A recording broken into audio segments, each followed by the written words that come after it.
they do not explicitly mention penalties for lying. However, the focus on evidence integrity implies that any attempt to fabricate or misrepresent information would be against their ethical standards. Hey, welcome back, everybody. Jeff Frick here, coming to you from the home studio.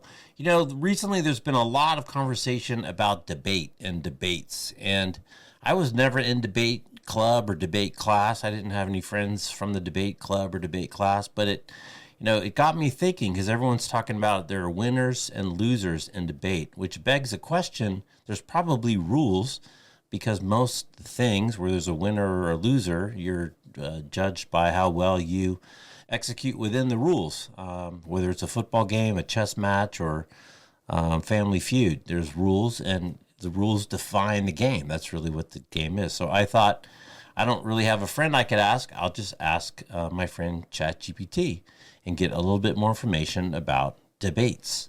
So question, is there some kind of debate accreditation organization or society or something? Are you asking about a specific field or topic, such as robotics, AI, or another area of interest? There are various organizations and societies in different fields that handle debates, accreditation, and similar activities. For example, in robotics, there's the IEEE Robotics and Automation Society. In AI, there's the Association for the Advancement of Artificial Intelligence, AAAI. Let me know more details so I can provide a more accurate answer. Debating, the field of debating. Ah, got it. In the field of debating, there are several notable organizations and societies. The National Speech and Debate Association, NSDA, is prominent in the United States, offering resources, tournaments, and accreditation for high school and collegiate debate.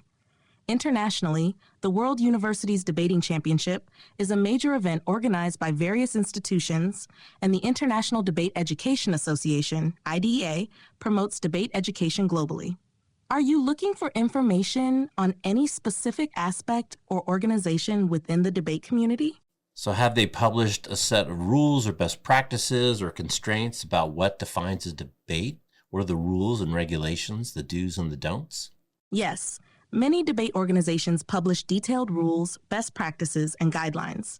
For example, the National Speech and Debate Association, NSDA, and the World Universities Debating Championship, WUDC, have their own sets of rules and regulations. These guidelines typically cover 1. Structure and format, guidelines on how debates are structured, including the number of speakers, the order of speeches, and the timing of each segment. 2. Scoring and judging, criteria for judging debates, including how arguments are scored, what constitutes a winning argument, and the roles of judges. 3. Code of conduct, rules about the behavior expected of debaters, including respect for opponents, adherence to time limits, and avoiding personal attacks. 4. Topic selection, procedures for selecting debate topics, often including a list of approved topics or guidelines for creating fair and balanced topics. For detailed rules and best practices, you can refer to the specific organization's official publications or websites. The NSDA, for instance, provides a comprehensive guide on their website, and the WDC has a rulebook available for participants. Would you like more detailed information or links to these resources? What about the guidelines on rules for the participants? The National Speech and Debate Association, NSDA, provides comprehensive guidelines and rules for participants in debate competitions. These guidelines are detailed in their High School Unified Manual, which outlines the procedures and rules for various debate events. Key points for participants. 1. Preparation and research. Debaters are expected to thoroughly research their topics, using credible sources to support their arguments. 2. Speech structure. Each speech should have a clear structure, typically including an introduction, body, and conclusion. This helps in delivering a coherent and persuasive argument. 3. Argumentation and rebuttals. Participants must present logical and well-supported arguments. They should also be prepared to rebut their opponent's arguments effectively, pointing out weaknesses and providing counter-arguments. 4. Timing. There are strict time limits for each segment of the debate, such as opening statements, rebuttals, and closing arguments. Adhering to these time limits is crucial. 5. Use of electronic devices. The manual specifies the conditions under which electronic devices can be used during debates, ensuring fairness and integrity. 6. Code of conduct. Debaters are expected to maintain respectful conduct, avoid personal attacks, and follow the ethical guidelines set by the NSDA. 7. Event-specific rules. The NSDA outlines specific rules for different debate formats, such as Lincoln Douglas, policy debate, public forum, and others. Each format has unique requirements regarding speech order, content, and judging criteria. For a detailed look at all the rules and guidelines, participants can refer to the High School Unified Manual on the NSDA website. This manual includes everything from event procedures to rules on evidence violations and tournament operations. Is there any rule specifically on lying in a debate? The National Speech and Debate Association, NSDA, does indeed have guidelines regarding the integrity of evidence used in debates. According to their rules, debaters must provide proper citations for all evidence presented, which includes the author's last name and the year of publication. Participants are required to present the full source upon request, ensuring that all evidence used is credible and traceable. This helps to maintain honesty and accountability in debates. While the NSDA's rules emphasize the accurate presentation and citation of evidence, they do not explicitly mention penalties for lying. However, the focus on evidence integrity implies that any attempt to fabricate or misrepresent information would be against their ethical standards and could be addressed by judges as a serious infraction. For more detailed guidelines, you can refer to the NSDA's official manuals and resources on their website. What is the penalty to the speakers in the debate when they don't follow the rules? In the realm of competitive debate, particularly under the guidelines set by the National Speech and Debate Association, NSDA, there are specific consequences for not adhering to the rules. Here are some typical penalties that debaters might face. 1. Deduction of points. Judges may deduct points from the speaker's score if they fail to follow the rules, such as not providing proper citations for evidence or not adhering to time limits. 2. Disqualification. In severe cases, such as deliberate falsification of evidence or repeated violations, debaters or teams may be disqualified from the round or even the entire tournament. 3. Loss of round. If a rule violation significantly impacts the fairness or integrity of the debate, judges might award the win to the opposing team, effectively causing the violators to lose the round. 4. Verbal warnings. For minor infractions, judges may issue a verbal warning to the debaters, advising them to correct their behavior in future rounds. The NSDA emphasizes the importance of integrity and adherence to rules to maintain the educational value and fairness of debates. Detailed procedures for handling rule violations, including evidence violations, are typically outlined in the NSDA's High School Unified Manual and other official documents. For more detailed information, you can refer to the NSDA's official rules and manuals. Is there a requirement to specifically answer the question posed? In the context of debate, especially under the guidelines set by the National Speech and Debate Association, NSDA, there are specific expectations regarding how participants should handle questions. Requirement to answer questions. Debaters are expected to directly and succinctly answer questions posed during cross-examinations and other questioning periods. The NSDA emphasizes the importance of answering questions accurately to demonstrate a deep understanding of the topic and the ability to defend their arguments effectively. Avoiding questions or providing irrelevant answers can negatively impact a debater's score and overall performance. Penalties for not following rules. 1. Point deductions. Judges may deduct points for not directly answering questions or for evasive responses. 2. Lower speaker ratings. Judges assess the quality of responses during cross-examinations, which can influence the speaker points awarded. 3. Judges' discretion. Repeated failure to address questions appropriately can lead to judges viewing the debater as less credible, which might affect the outcome of the debate. Best practices for answering questions. 1. Directness. Answer the question asked, providing clear and concise responses. 2. Clarity. If the question is unclear, debaters should clarify it by paraphrasing before answering. 3. Relevance. Ensure the answer is relevant to the question and supports your argument. 4. Respect. Maintain a respectful tone even during combative questioning periods, as mutual respect is expected. For more detailed information on debate rules and guidelines, you can refer to the NSDA's High School Unified Manual and their resources on debate evidence. This comprehensive approach ensures debates remain structured, fair, and educational, promoting critical thinking and effective communication skills among participants. What are the moderator's responsibility to make sure that participants follow the rules? In debate competitions, moderators or judges play a critical role in ensuring that participants follow the rules and maintain the integrity of the debate.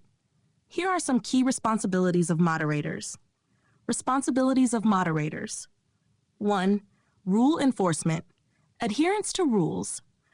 Moderators must ensure that all debaters adhere to the established rules and guidelines, including the proper use of evidence, timing of speeches, and conduct during cross-examinations. Penalties for violations. If a debater violates the rules, moderators are responsible for enforcing penalties, which can include point deductions, warnings, or even disqualification for severe infractions. 2. Timekeeping. Strict timing. Moderators must keep track of time for each speech and cross-examination period, ensuring that participants do not exceed their allotted time. Notifications. Providing verbal or visual cues to debaters when they are nearing the end of their time and signaling when their time is up. 3. Judging fairness. Objective evaluation. Moderators must evaluate each debater's performance objectively, considering the quality of arguments, use of evidence, and adherence to rules. Scoring criteria. Applying the scoring criteria consistently to all participants to ensure fairness and impartiality. 4. Maintaining order. Behavior management. Moderators must ensure that all participants maintain respectful behavior and follow the debate's code of conduct, intervening if necessary to prevent personal attacks or disruptions. Flow of debate. Ensuring the debate flows smoothly and remains focused on the topic at hand. 5. Question management. Cross-examination.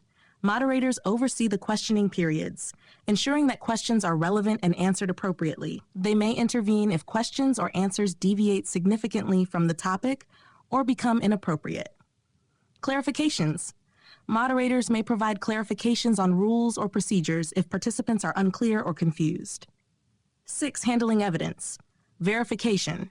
Ensuring that all evidence presented by debaters is properly cited and available for verification if requested by opponents or judges.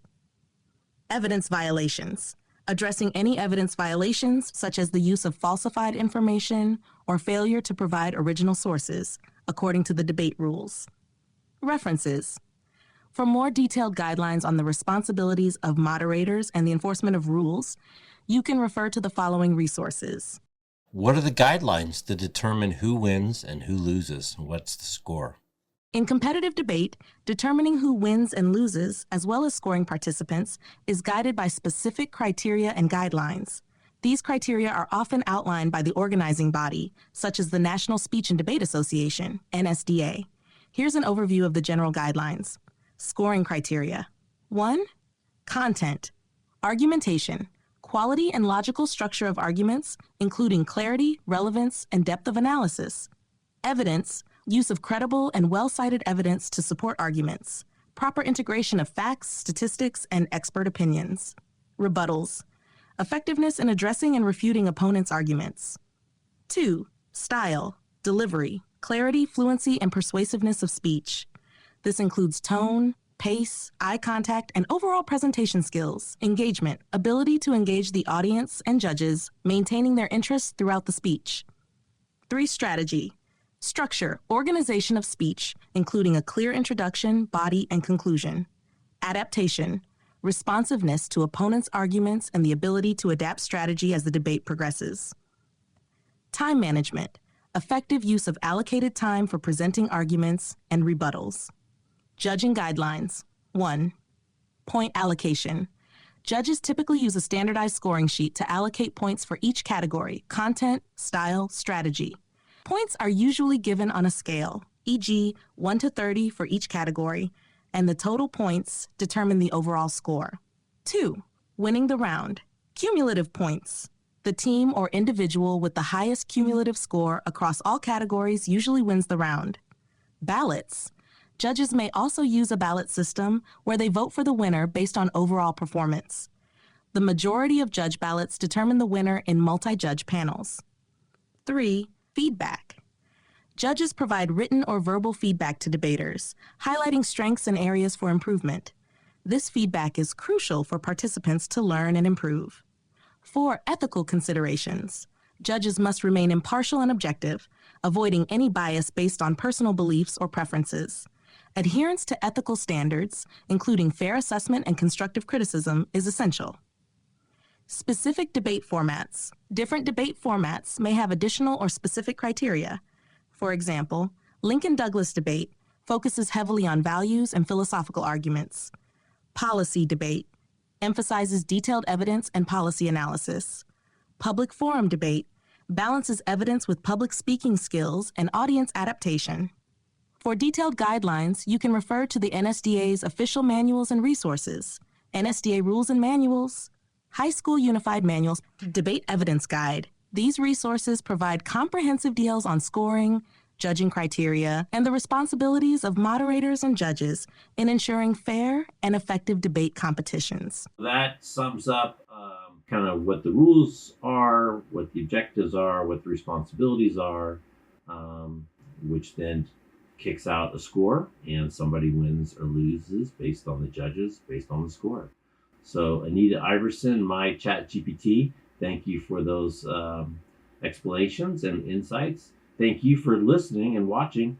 I'm Jeff Frick. You're watching Turn the Lens with Jeff Frick, coming from the home studio. Thanks for watching. Thanks for listening. We'll catch you next time.